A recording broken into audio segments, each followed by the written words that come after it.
ಇಂದು ವರಮಹಾಲಕ್ಷ್ಮಿ ಹಬ್ಬ. ಈ ದಿನ ಪರಮ ಪವಿತ್ರವಾದಂತಹ ದಿನ. ಲಕ್ಷ್ಮಿಯ ಕಟಾಕ್ಷಕ್ಕಾಗಿ, ಆ ತಾಯಿಯ ಅನುಗ್ರಹಕ್ಕಾಗಿ ಮನೆಗೆ ಈ 5 ವಸ್ತುಗಳನ್ನು ಖರೀದಿ ಮಾಡಿ ತನ್ನಿ. ಈ 5 ವಸ್ತುಗಳು ಕೂಡ ಲಕ್ಷ್ಮಿಗೆ ಅತ್ಯಂತ ಪ್ರೀತಿಕರವಾದಂಥದ್ದು. ಸಾಕ್ಷಾತ್ ಲಕ್ಷ್ಮಿ ಸ್ವರೂಪ ಎಂದೇ ಭಾವಿಸಿ ಪೂಜಿಸುವಂಥದ್ದು. ಈ 5 ವಸ್ತುಗಳನ್ನು ತಂದು ನೀವು ಹಣ ಇಡುವಂಥ ಜಾಗದಲ್ಲಿ ಈ ದಿನ ಇಟ್ರಿ ಅಂದರೆ ಸಾಕು, ಧನಕನಕ ರಾಶಿಗಳು ನಿಮ್ಮ ಮನೆಯಲ್ಲಿ ತುಂಬಿ ತುಳುಕುತ್ತವೆ. ಹಣಕಾಸಿನ ಸಮಸ್ಯೆ ಅನ್ನೋದು ಈ ಜೀವನದಲ್ಲಿ ಬರೋದಿಲ್ಲ. ವರಮಹಾಲಕ್ಷ್ಮಿ ಸದಾಕಾಲ ನಿಮ್ಮ ಮನೆಯಲ್ಲಿ ನೆಲೆಯೂರಿ ಬೇಡಿದ ವರಗಳನ್ನು ಕರುಣಿಸ್ತಾಳೆ, ಅಷ್ಟೈಶ್ವರ್ಯ ಭೋಗಭಾಗ್ಯಗಳನ್ನು ತಂದುಕೊಡ್ತಾಳೆ. ಈ ದಿನ ವರಮಹಾಲಕ್ಷ್ಮಿ ಹಬ್ಬ ಆಗಿರೋದ್ರಿಂದ ಶೀಘ್ರವಾಗಿ ಮನೆಯನ್ನೆಲ್ಲ ಶುಭ್ರಗೊಳಿಸ್ಕೊಳ್ಳಿ, ಅಂಗಳವನ್ನೆಲ್ಲ ಶುಭ್ರಗೊಳಿಸ್ಕೊಳ್ಳಿ. ಆ ಲಕ್ಷ್ಮಿಯ ಪೂಜೆಯನ್ನು ಅತಿ ಶೀಘ್ರವಾಗಿ ಮಾಡ್ಕೊಳ್ಳಿ. ಸಾಧ್ಯವಾದಷ್ಟು ಬ್ರಾಹ್ಮಿ ಮುಹೂರ್ತದಲ್ಲಿ ಮಾಡಿಕೊಂಡ್ರೆ ಒಳಿತು. ಬ್ರಾಹ್ಮಿ ಮುಹೂರ್ತದಲ್ಲಿ ಮಾಡ್ಕೊಳ್ಳೋದಕ್ಕೆ ಆಗದೇ ಇದ್ದರೂ ಕೂಡ ಗೋಧೂಳಿ ಸಮಯದಲ್ಲೂ ಕೂಡ ಮಾಡ್ಕೊಳ್ಬೋದು. ಇಲ್ಲ 6ರಿಂದ 7 ಗಂಟೆ ಒಳಗಡೆ ಕೂಡ ಮಾಡ್ಕೊಳ್ಬೋದು. ಇದು ಕೂಡ ನಿಮಗೆ ಅದ್ಭುತವಾದಂಥ ಸಮಯ ಇದೆ ಸ್ನೇಹಿತರೆ. ಈ ಸಮಯದಲ್ಲೂ ಕೂಡ ನೀವು ಈ ಪೂಜೆಯನ್ನು ಮಾಡಿಕೊಳ್ಬೋದು. ಸ್ನೇಹಿತರೆ, ಈ ದಿನ ಸಾಧ್ಯವಾದಷ್ಟು ಮಂಗಳಕರವಾಗಿರಿ. ಕೈಗೆ ಬಳೆ ಆಗಿರ್ಬೋದು, ಅರಿಶಿಣ ಕುಂಕುಮ ಹಣೆಯಲ್ಲಿರಲಿ. ಹಾಗೆಯೇ ಒಳ್ಳೆಯ ವಸ್ತ್ರವನ್ನು ಧರಿಸಿ, ಮಡಿ ವಸ್ತ್ರವನ್ನು, ಒಂದು ಒಳ್ಳೆಯ ಸೀರೆಯನ್ನು ಧರಿಸ್ಕೊಳ್ಳಿ. ಅರಿಶಿಣ ಕುಂಕುಮವನ್ನು ಸಾಧ್ಯವಾದಷ್ಟು ಈ ದಿನ ಇಟ್ಕೊಳ್ಳೇಬೇಕು. ಯಾಕಂದರೆ ಮಹಾಲಕ್ಷ್ಮಿ ಅರಿಶಿಣ ಕುಂಕುಮ ಶೋಭಿತೆ ಅಂತಲೇ ಹೇಳಲಾಗುತ್ತೆ. ಯಾವ ಮನೆಯಲ್ಲಿ ಹೆಣ್ಮಕ್ಳು ಮಂಗಳಕರವಾಗಿರ್ತಾರೋ ಅಂಥ ಮನೆಗೆ ತಾಯಿ ಧಾವಿಸಿ ಬರ್ತಾಳೆ. ಮನೆಯ ಮುಂದೆ ತೋರಣಗಳಿರಲಿ, ಹೂವಿನ ಅಲಂಕಾರಗಳಿರಲಿ, ರಂಗೋಲಿಗಳು ಕಂಗೊಳಿಸ್ತಾ ಇರಲಿ, ಇದೆಲ್ಲವೂ ಕೂಡ ಶುಭಕಾರಕ. ಇದೆಲ್ಲವೂ ಕೂಡ ಅಮ್ಮನವರಿಗೆ ಪ್ರೀತಿಕರವಾದಂಥದ್ದು. ಅಮ್ಮನವರನ್ನು ಸ್ವಾಗತ ಮಾಡ್ಕೊಳ್ಳಿ ಪ್ರಕಾರದಲ್ಲಿ. ಹಾಗೆ ಮಾವಿನ ತೋರಣ ಅಂದರೂ ಕೂಡ ಮಹಾಲಕ್ಷ್ಮಿಗೆ ಅತ್ಯಂತ ಪ್ರೀತಿಕರ. ಮಾವಿನ ತೋರಣವನ್ನು ಹಾಕೋದನ್ನು ಮರಿಬೇಡಿ ಸ್ನೇಹಿತರೆ. ಹಾಗೆ ಈ ದಿನ ಅಮ್ಮನವರ ಬರಮಾಡಿಕೊಳ್ಳುವುದಕ್ಕಾಗಿ ಮನೆಯ ಅಂಗಳದಲ್ಲಿ ತುಳಸಿ ಕಟ್ಟೆ ಬಳಿ ಆಗಿರಲಿ ಅಥವಾ ಬಾಗಿಲ ಬಳಿ 2 ದೀಪಗಳನ್ನು ಉರಿಸಿ, ಜೋಡಿ ಬತ್ತಿಗಳನ್ನು ಹಾಕಿ ತುಪ್ಪದ ದೀಪವನ್ನು ಆದರೂ ಉರಿಸ್ಬೋದು ಅಥವಾ ಎಳ್ಳೆಣ್ಣೆಯನ್ನು ಹಾಕಿ ಕೂಡ ದೀಪವನ್ನು ಉರಿಸ್ಬೋದು. ಯಾವ ಮನೆಯ ಅಂಗಳದಲ್ಲಿ ದೀಪ ಉರಿತಿರುತ್ತೋ ಅಂತಹ ಮನೆಗೆ ತಾಯಿ ಧಾವಿಸಿ ಬರ್ತಾಳೆ ಅಂತಲೇ ಹೇಳಲಾಗುತ್ತೆ ಸ್ನೇಹಿತರೆ. ಈ ಪ್ರಕಾರದಲ್ಲಿ ಮನೆಯಲ್ಲಿ ಶುಭವಾಗುವಂತಹ ಈ ಕಾರ್ಯಗಳನ್ನೆಲ್ಲ ಮಾಡ್ಕೊಳ್ಳಿ ಸ್ನೇಹಿತರೆ. ಅಮ್ಮನವರನ್ನ ಆಗಮಿಸ್ಕೊಳ್ಳಿ, ಸ್ವಾಗತಿಸ್ಕೊಳ್ಳಿ ಸ್ನೇಹಿತರೆ. ಹಾಗೆ ಅಮ್ಮನವರು ಸದಾಕಾಲ ನಮ್ಮ ಮನೆಯಲ್ಲಿರಬೇಕು, ಹಣಕಾಸು ವೃದ್ಧಿಯಾಗಬೇಕು, ಕಷ್ಟಗಳೆಲ್ಲವೂ ಕೂಡ ದೂರವಾಗಬೇಕು, ವಿಪರೀತ ರಾಜಯೋಗ ಲಭಿಸಬೇಕು ಅಂದರೆ ಈ ರಾಜಯೋಗ ತಂದು ಕೊಡುವಂಥ ಈ 5 ಪದಾರ್ಥಗಳನ್ನು ತಂದು ನಾನು ತಿಳಿಸ್ಕೊಡುವ ಪ್ರಕಾರದಲ್ಲಿ ನೀವು ಹಣ ಇಡುವಂಥ ಜಾಗದಲ್ಲಿ ಇಡಿ. ಖಂಡಿತವಾಗಿಯೂ ಅದ್ಭುತವಾದಂತಹ ಬದಲಾವಣೆಯನ್ನು ನೋಡ್ತೀರಾ, ವಿಪರೀತ ಧನಲಾಭವನ್ನು ನೋಡ್ತೀರಾ. ಮುಂಬರುವಂತಹ ಎಲ್ಲ ದಿನಗಳು ಕೂಡ ಶುಭಪ್ರದಾಯಕವಾಗಿರ್ತವೆ. ಹಣಕಾಸಿನ ಸಮಸ್ಯೆ ಅನ್ನೋದೇ ಜೀವನದಲ್ಲಿ ಬರೋದಿಲ್ಲ. ಅಷ್ಟೈಶ್ವರ್ಯಗಳು ನಿಮ್ಮನ್ನು ಹುಡುಕಿಕೊಂಡು ಬರುತ್ತೆ ಸ್ನೇಹಿತರೆ. ಸರ್ವೇ ಸಾಮಾನ್ಯವಾಗಿ ಸಾಕಷ್ಟು ಸಮಸ್ಯೆಗಳನ್ನು ಅನುಭವಿಸ್ತಾ ಇರ್ತೀವಿ ಜೀವನದಲ್ಲಿ. ಒಂದಷ್ಟು ಜನರಿಗೆ ಹಣಕಾಸಿನ ಸಮಸ್ಯೆಗಳಿದ್ದರೆ, ಒಂದಷ್ಟು ಜನರಿಗೆ ಆರೋಗ್ಯದಲ್ಲಿ ಸಮಸ್ಯೆ ಇರುತ್ತೆ. ಯಾವುದೋ ಒಂದು ರೀತಿಯ ಸಮಸ್ಯೆಗಳು ಅವ್ರ ಜೀವನದಲ್ಲಿ ಬಂದು ಕಾಡ್ತಾ ಇರುತ್ತೆ. ಕೌಟುಂಬಿಕ ಸಮಸ್ಯೆಗಳು, ದಾಂಪತ್ಯ ಸಮಸ್ಯೆಗಳು, ಹೀಗೆ ಅನೇಕ ರೀತಿಯ ವಿಧವಾದ ಸಮಸ್ಯೆಗಳು ಮನುಷ್ಯನ ಜೀವನದಲ್ಲಿ ಇರುತ್ತೆ. ಹಣಕಾಸಿನ ಸಮಸ್ಯೆಗಳು ಬಂತು ಅಂದರೆ ಎಲ್ಲ ಸಮಸ್ಯೆಗಳು ಒಟ್ಟುಗೂಡಿ ಬಂದುಬಿಡ್ತವೆ. ಹಣ ಇದ್ದು ನಮ್ಮ ಜೀವನಕ್ಕೆ ಅತ್ಯಂತ ಮೂಲಕರವಾದಂಥದ್ದು. ಈ ಹಣ ವಿಪರೀತವಾಗಿ ವೃದ್ಧಿಯಾಗಬೇಕು, ಅಮ್ಮನವರು ಕಟಾಕ್ಷ ನಮಗೆ ಬೇಕು ಅಂತಂದರೆ ಖಂಡಿತವಾಗಿ 5 ವಸ್ತುಗಳನ್ನು ತನ್ನಿ ಸ್ನೇಹಿತರೆ. ಈ 5 ವಸ್ತುಗಳು ಕೂಡ ಲಕ್ಷ್ಮಿಯ ಸ್ವರೂಪವಾದಂಥದ್ದು. ಸ್ನೇಹಿತರೆ, ನೀವು ತರಬೇಕಾಗಿರುವಂಥ ಮೊದಲನೇ ವಸ್ತು ಯಾವುದು ಅಂತಂದರೆ ಸ್ನೇಹಿತರೆ, ಗೋಮತಿ ಚಕ್ರವನ್ನು ತನ್ನಿ ಸ್ನೇಹಿತರೆ. ಈ ದಿನ 5 ಗೋಮತಿ ಚಕ್ರವನ್ನು ಖರೀದಿ ಮಾಡಿಕೊಂಡು ತನ್ನಿ ಸ್ನೇಹಿತರೆ. ಗೋಮತಿ ಚಕ್ರ ಮಹಾಲಕ್ಷ್ಮಿಗೆ ಅತ್ಯಂತ ಪ್ರೀತಿಕರವಾದಂಥದ್ದು.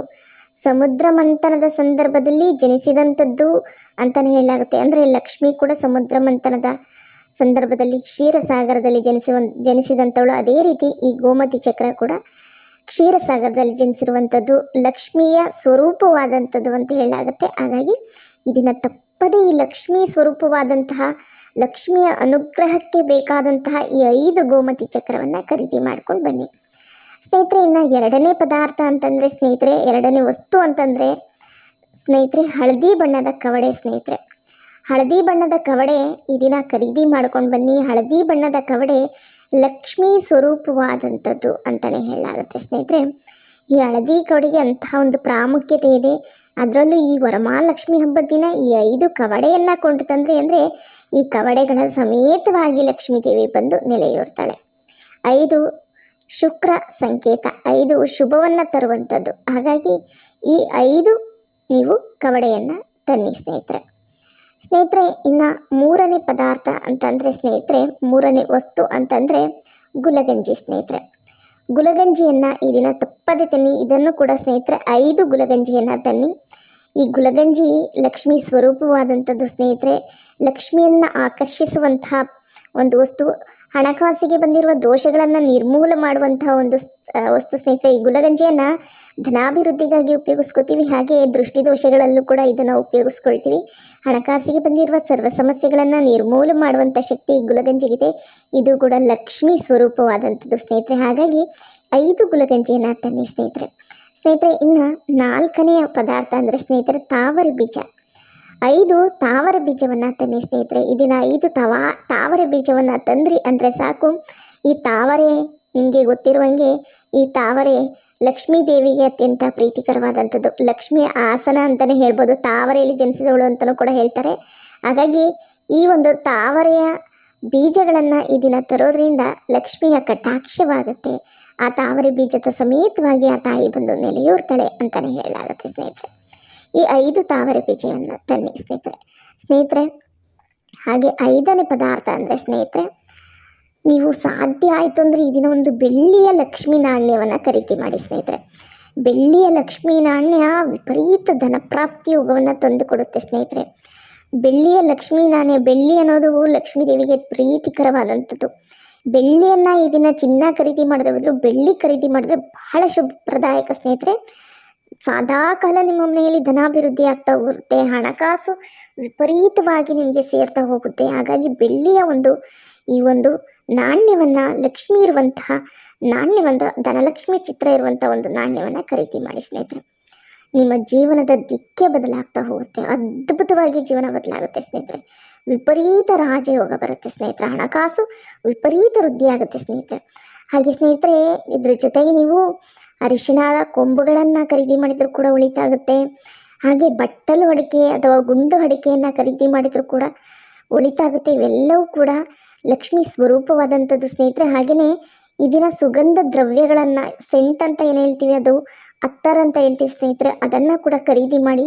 ಇವೆಲ್ಲವೂ ಲಕ್ಷ್ಮೀ ಸ್ವರೂಪವಾದಂಥದ್ದು. ಇದೆಲ್ಲವೂ ಕೂಡ ನಿಮಗೆ ವಿಪರೀತ ಧನಪ್ರಾಪ್ತಿ ಯೋಗವನ್ನು ತಂದು ಕೊಡುತ್ತೆ.